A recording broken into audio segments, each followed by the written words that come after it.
ಬೆಂಗಳೂರಿನಲ್ಲಿ ಮಹಿಳೆಯ ಸಾವಿನ ಕೇಸ್ಗೆ ಟ್ವಿಸ್ಟ್ ಸಿಗ್ತಾ ಇದೆ. ಅಚ್ಚುಕಟ್ಟು ವ್ಯಾಪ್ತಿಯಲ್ಲಿ ಆಶಾ ಮರ್ಡರ್ ನಡೆದಿತ್ತು.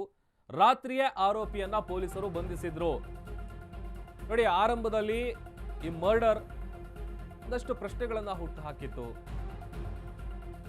ಮತ್ತೊಂದು ಕಡೆ ಅಚ್ಚುಕಟ್ಟು ವ್ಯಾಪ್ತಿಯಲ್ಲಿ ಏನು ಈ ಮರ್ಡರ್ ನಡೆದಿತ್ತಲ್ಲ, ಆ ಮರ್ಡರ್ನ ಆರೋಪಿಯನ್ನ ರಾತ್ರಿನೇ ಪೊಲೀಸರು ಅರೆಸ್ಟ್ ಮಾಡಿರ್ತಾರೆ. ಸಂಶುದ್ದೀನ್ ಅಂತ ಆತನ ಹೆಸರು. ಆತನನ್ನ ಅಚ್ಚುಕಟ್ಟು ಠಾಣಾ ಪೊಲೀಸರು ಅರೆಸ್ಟ್ ಮಾಡಿರ್ತಾರೆ. ಅದು ಸಿಸಿಟಿವಿ ದೃಶ್ಯವನ್ನ ಪರಿಶೀಲಿಸಿ ಯಾರಲ್ಲಿ ಬಂದು ಕಸ ಹಾಕಿ ಹೋಗಿರೋದು, ಆಮೇಲೆ ಇದಕ್ಕೆ ಸಂಬಂಧಪಟ್ಟಂತ ಸಿಸಿಟಿವಿಗಳನ್ನ ನೋಡಿದಂಥ ಸಂದರ್ಭದಲ್ಲಿ ಆತ ಸಂಶುದ್ದೀನ್ ಏನಿದ್ದಾನೆ ಆರೋಪಿ, ಆತನನ್ನ ಖಾಕಿ ಇಮಿಡಿಯೇಟ್ ಆಗಿ ಅರೆಸ್ಟ್ ಮಾಡಿದೆ.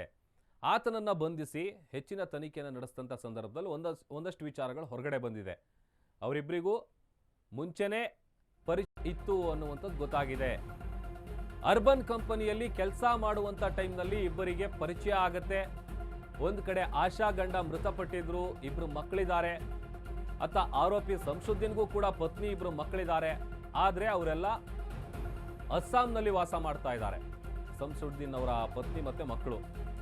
ಸೊ ಹಾಗಾಗಿ ಇವರಿಬ್ಬರ ನಡುವೆ ಪ್ರೇಮಾಂಕುರ ಆಗಿದೆ.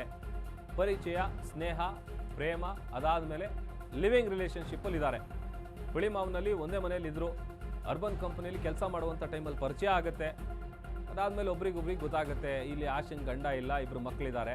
ಆಮೇಲೆ ಸಂಶುದ್ದೀನ್ಗೂ ಕೂಡ ಹೆಂಡತಿ ಮತ್ತು ಮಕ್ಕಳು ಊರಲ್ಲಿದ್ದಾರೆ, ಇಲ್ಲಿ ಯಾರೂ ಇಲ್ಲ.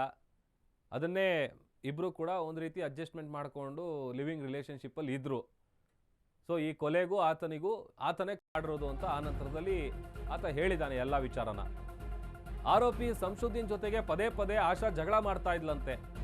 ಇಬ್ಬರ ನಡುವಿನ ಜಗಳ ಅತಿರೇಕಕ್ಕೆ ಹೋಗಿ ಅದು ಕೊಲೆಯಲ್ಲಿ ಅಂತ್ಯ ಆಗಿದೆ. ಕತ್ತು ಹಿಸುಕಿ ಆಶಾಳನ್ನ ಆರೋಪಿ ಸಂಶುದ್ದೀನ್ ಕೊಲೆ ಮಾಡಿದ್ದಾನೆ.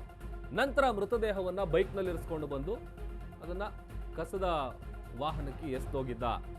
ಕಸದ ಲಾರಿ ಏನಿದೆ ಅಲ್ಲಿ ಆತಳ ಮೃತದೇಹವನ್ನ ಎಸ್ದು ಪರಾರಿಯಾಗಿದ್ದ. ಸದ್ಯ ಆತನನ್ನ ಬಂಧಿಸಿ ತನಿಖೆಯನ್ನು ನಡೆಸ್ತಾ ಇದ್ದಾರೆ. ತನಿಖೆಯ ವಿಚಾರದಲ್ಲಿ ಒಂದೊಂದೇ ಸತ್ಯಗಳು ಹೊರಗಡೆ ಬರ್ತಾ ಇದೆ. ಇಬ್ಬರು ಕೂಡ ಒಂದೇ ಲಿವಿಂಗ್ ರಿಲೇಷನ್ಶಿಪ್ಪಲ್ಲಿ ಒಂದೇ ಮನೇಲಿ ಇರ್ತಾರೆ.